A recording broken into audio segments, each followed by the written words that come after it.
नमस्कार दोस्तों, स्वागत है आपका अपने चैनल GK25 ट्रिक्स पर।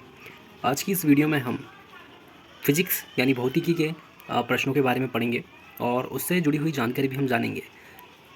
जितने भी आपको क्वेश्चंस बताए जाएंगे सभी के सभी किसी न किसी परीक्षा में आए हुए हैं या फिर किसी भी परीक्षा में आपसे पूछे जा सकते हैं।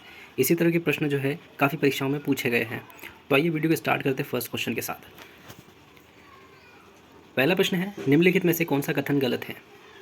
ऑप्शन है, द्रव्यमान किसी पिंड या पदार्थ का स्थायी या नियमित गुण होता है। किसी पदार्थ का आयतन बदल जाता है क्योंकि यह पदार्थ की अवस्था पर निर्भर करता है। आयतन ज्यामितीय मान होता है या भार द्रव्यमान से स्वतंत्र होता है। तो इसमें देखिए जो फोर्थ वाला ऑप्शन है, भार द्रव्यमान से स्वतंत्र होता है, यह वाला जो कथन है हमारा ये गलत कथन है।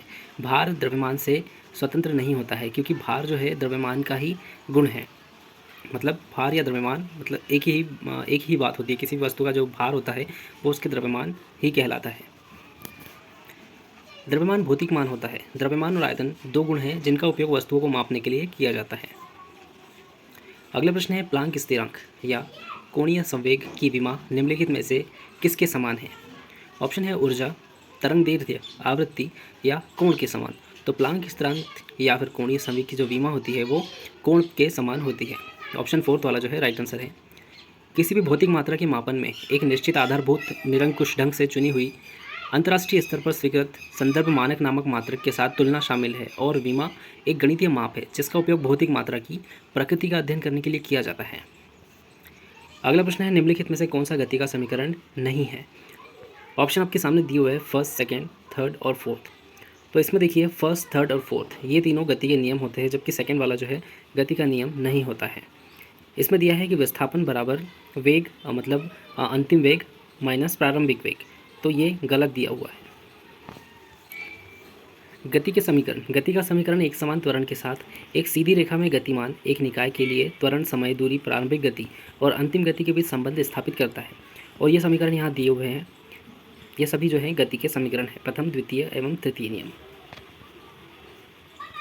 अगला प्रश्न है, जब सीधे ऊपर की ओर फेंका गया एक पत्थर शीर्ष पर पहुंचता है तो इसका डैश। ऑप्शन है, वेग एवं त्वरण शून्य होता है, यानी कि जब पत्थर को ऊपर की ओर फेंका जाता है तो क्या होता है। तो हम ऑप्शन में बताना है कि इसका वेग एवं त्वरण जो है शून्य हो जाता है। वेग शून्य होता है, त्वरण लगभग 10 मीटर प्रति सेकंड होता है, प्रति सेकंड स्क्वायर होता है। वेग लगभग 10 मीटर प्रति सेकंड होता है तथा त्वरण शून्य होता है।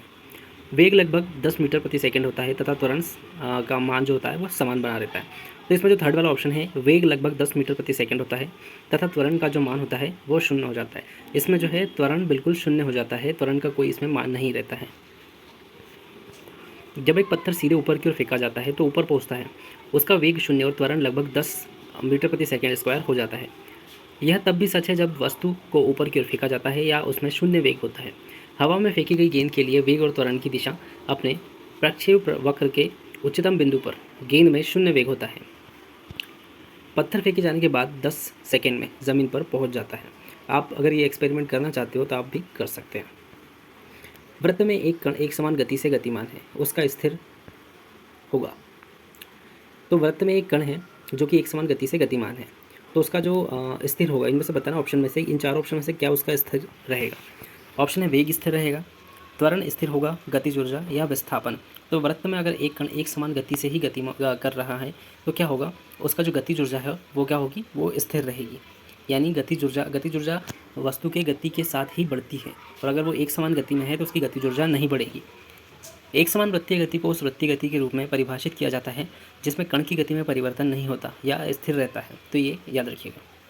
अगला प्रश्न है, कार्य ऊर्जा प्रमेय के अनुसार किया गया कार्य डैश के बराबर होगा। कार्य ऊर्जा प्रमेय के अनुसार ऑप्शन है, गतिज ऊर्जा, स्थितिज ऊर्जा, गतिज ऊर्जा में परिवर्तन या स्थितिज ऊर्जा में परिवर्तन। तो कार्य ऊर्जा प्रमेय के अनुसार किया गया कार्य होता है वो गतिज ऊर्जा में परिवर्तन के बराबर होता है। थर्ड वाला ऑप्शन राइट आंसर है। कार्य ऊर्जा प्रमेय क्या होती है, इसके अनुसार निकाय पर कार्य करने वाली सभी बलों द्वारा किए गए कार्य का योग, यानी जितने भी बल इस पर काम कर रहे हैं किसी वस्तु पर, तो उन सभी का योग गतिज ऊर्जा में परिवर्तन के बराबर अर्थात सभी बलों द्वारा किया गया कार्य होता है। यानी कि इसको इस तरह से परिभाषित कर सकते हैं, KF माइनस KI। अगला प्रश्न है, शक्ति के विषय में निम्नलिखित में से कौन सा कथन सही नहीं है। ऑप्शन है, यह वह दर है जिस पर कार्य किया जाता है या ऊर्जा की खपत होती है। यह एक अदिश राशि है। एक अश्वशक्ति 746 वाट के बराबर है। या फिर जब कार्य किया जाता है तो उतनी ही मात्रा में ऊर्जा की खपत होती है। यानी शक्ति के विषय में बताना है तो थर्ड वाला जो ऑप्शन होता है हमारा, एक अश्वशक्ति 746 किलोवाट के बराबर है, यह वाला जो ऑप्शन है हमारा गलत ऑप्शन है। शक्ति को कार्य करने की दर के रूप में परिभाषित किया गया है। यह एक अदिश राशि है जिसमें केवल परिणाम लेकिन दिशा नहीं होती है। अगला प्रश्न है, निम्नलिखित में से कौन से स्थितिज ऊर्जा के उदाहरण है? ऑप्शन है, घर की छत पर रखी ईंट, एक घड़ी की स्प्रिंग जब घूमती है, संपीड़ित स्प्रिंग यानी खींची हुई या दबी हुई स्प्रिंग, जल आपूर्ति प्रणाली के तहत ऊंचे जलाशय में संग्रहित पानी। तो देखिए, स्थितिज ऊर्जा की अगर बात करें, किसी भी वस्तु, कोई भी वस्तु अगर स्थिर होती है या गतिमान होती है तो प्रत्येक वस्तु में क्या होती है, उसकी स्थितिज ऊर्जा निहित होती है। यानी अगर घर की छत पर कोई ईंट रखी है तो उसमें उसकी स्थितिज ऊर्जा रहेगी। वैसे ही घड़ी की स्प्रिंग जब घूमती है तब भी उसमें स्थितिज ऊर्जा होती है। संपीड़ित स्प्रिंग, उसके अंदर भी स्थितिज ऊर्जा होती है। यानी कि मान लीजिए आपके पास कोई स्प्रिंग है, आपने उसको कस के दबा के रखा है, मतलब वो स्वतंत्र होने के लिए अपनी तरफ से फोर्स लगाएगी, यानी कि जैसे आप उसको छोड़ेंगे वो खुल जाएगी, तो वो भी उसकी स्थितिज ऊर्जा कहलाती है।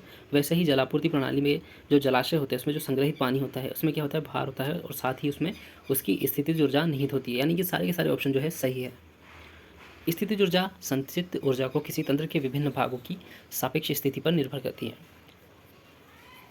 एक स्टील की गेंद में पृथ्वी पर गिरने के बाद भी तुलना में अधिक स्थितिज ऊर्जा जमीन से ऊपर उठती है। अगला प्रश्न है, एक द्रव्यमान m को एक क्षैतिज तल पर एक घिरनी द्वारा उसके विस्थापन के समानांतर बल द्वारा खींचा जाता है। द्रव्यमान m को खींचने में किया गया कार्य। ऑप्शन है शून्य, धनात्मक, अनंत या ऋणात्मक। तो एक द्रव्यमान है जिसको क्षैतिज तल पर घिरनी द्वारा उसके विस्थापन के समानांतर बल द्वारा खींचा जाता है, तब उसमें जो m जो होता है द्रव्यमान होता है, तो उसके द्वारा जो किया गया कार्य होता है वो ऋणात्मक कार्य कहलाता है। कार्य, अब कार्य क्या होता है, कार्य को एक बल द्वारा किया जाता है जब एक उस पर कार्य करने वाला बल वस्तु को विस्थापित करता है।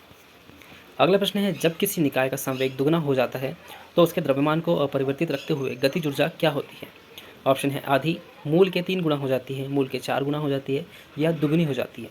जब किसी निकाय का संवेग दुगना होता है तो उसमें द्रव्यमान का अपरिवर्तित रखते हुए उसकी जो गतिज ऊर्जा होती है वो क्या होती है, मूल के 4 गुना हो जाती है। ऑप्शन थर्ड वाला राइट आंसर है। गतिज ऊर्जा क्या होती है, किसी निकाय द्वारा अपनी गति में गुण के द्वारा होने वाली ऊर्जा को गतिज ऊर्जा कहा जाता है। यानी कि कोई भी वस्तु अगर गति कर रही है तो उसमें जो ऊर्जा उत्पन्न होती है उसे गतिज ऊर्जा कहा जाता है।